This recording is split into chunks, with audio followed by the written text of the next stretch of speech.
Mr. Chairman, we regret that the majority of the members of the Security Council continues to indulge the legal and procedural nihilism of Western countries. Such actions not only harm the effectiveness of the Council's work, but also simply undermine its authority. We are grateful to the colleagues who did not vote for the approval of the agenda of this meeting and thereby stood for maintaining the integrity of the decisions previously adopted by the Security Council. Mr. Chairman, as the practice of recent months shows, the UN Security Council meetings on the Iranian nuclear program initiated by the United States and European countries have nothing to do with the tasks of maintaining international peace and security. Their speeches clearly show that they do not care about the global nuclear non-proliferation regime, and even on the contrary, they ignore the direct threats created to it. The true goal of the Western countries is to create the illusion of restoring the effect of the anti-Iranian resolutions of the Council and resuming the work of the relevant Security Council Committee 1737.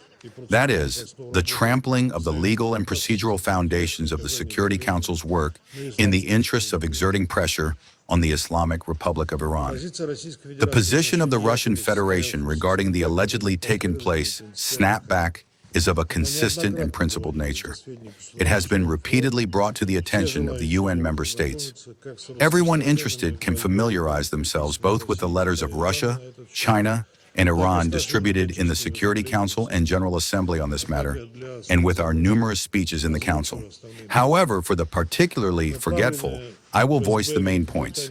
The letter sent to the Security Council by Great Britain, France, and Germany in August 2025, stating that they were triggering the snapback, was not a relevant notification within the meaning of Security Council Resolution 2231.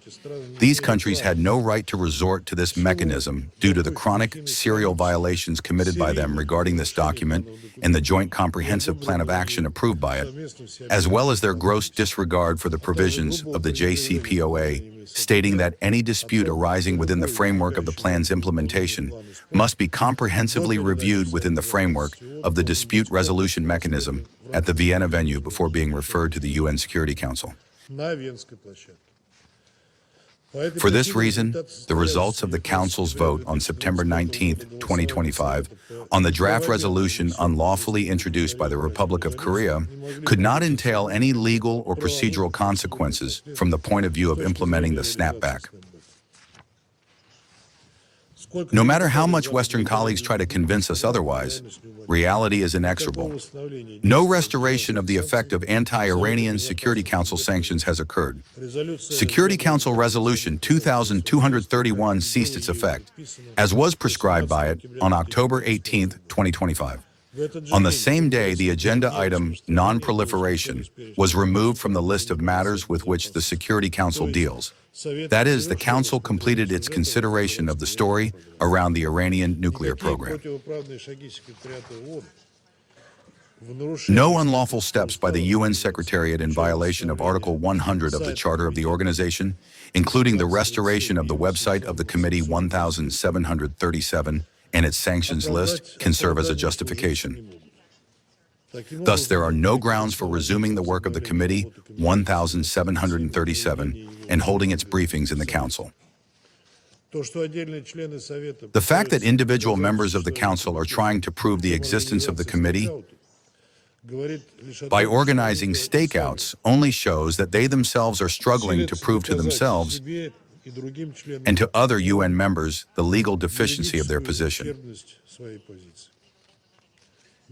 We deeply regret that the Colombian presidency followed the lead of unscrupulous delegations and even included the corresponding event in the draft program of work of the Security Council for June 2026, as a result of which Russia and China were forced to oppose its adoption. We wanted once again to emphasize the futility of any attempts to put on track the work of Committee 1737. Our country will not allow the adoption by the Council, under the banner of this body, of any decisions imposing restrictions on member states. We will also continue to counteract approaches toward resuming the work of its panel of experts, for which the UN Secretariat has no mandate. Separately, we draw attention to the impermissibility and futility of attempts to grant legitimacy to Committee 1737 by equating it to actually existing subsidiary bodies of the Security Council. We categorically reject the actions of the European members of the Council who are blocking the approval of the decision on the distribution of chairmanships in sanctions committees, which has already been on the table for a long time, with their ultimatums and groundless demands to include Committee 1737 in it as well. Thus, they are holding the entire Council hostage. Colleagues, your blackmail will not work. Mr. Chairman, the procedural crisis that has developed in the Council did not come as a surprise. We warned colleagues back in August of last year that Western countries and their support group, with their untenable attempts to launch the Snapback, were leading us all into a dead end. Moreover, Russia and China tried to prevent such a development of events.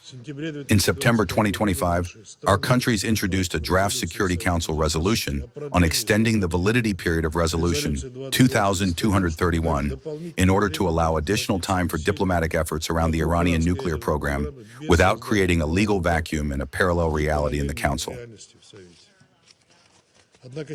However, some members of the Security Council did not listen to us, and Great Britain, France, and Germany decided to go to the end in their claims to the Snapback, refusing any agreements. However, the subsequent events demonstrated once again their lack of real interest in a peaceful resolution of the contradictions regarding the Iranian nuclear story. Their reaction, or rather essentially the lack thereof, to the aggressive actions of the United States and Israel against Iran, first in June 2025 and then from February 2026, spoke eloquently of this. The European countries were not concerned at all by either the obvious, grossest violations of international law on the part of Washington and West Jerusalem, or by their attempts to undermine the global non-proliferation regime with strikes on Iranian peaceful nuclear facilities under International Atomic Energy Agency safeguards, including repeated attacks in the immediate vicinity of the Bushehr nuclear power plant. Instead, Western delegations continued to reproduce like a mantra their hackneyed theses about some threat to international peace and security allegedly emanating from the Iranian nuclear program. And this is despite the fact that the only source of objective and reliable information on this topic, the reports of the Director General of the International Atomic Energy Agency on verification and monitoring in Iran, never indicated facts of conversion of nuclear material in the country for military purposes, and any problems with inspections arose exclusively as a result of American-Israeli aggression. And even now, Western delegations continue to try with all their might to convince everyone that the anti-Iranian Security Council resolutions have been restored, with one single goal: to continue exerting pressure on Tehran and shifting onto it the responsibility for the current crisis in the Middle East. We want to emphasize that the further politicization of the UN Security Council's work on this topic will only fuel the further spiraling of the escalation and will also negatively affect the prospects for a negotiated solution. In addition, such an unconstructive approach will hinder the formation of conditions for the resumption of agency verification activities in Iran, which were undermined as a result of the illegal and reckless actions of the United States and Israel. We are convinced that this does not serve the interests of the entire international community.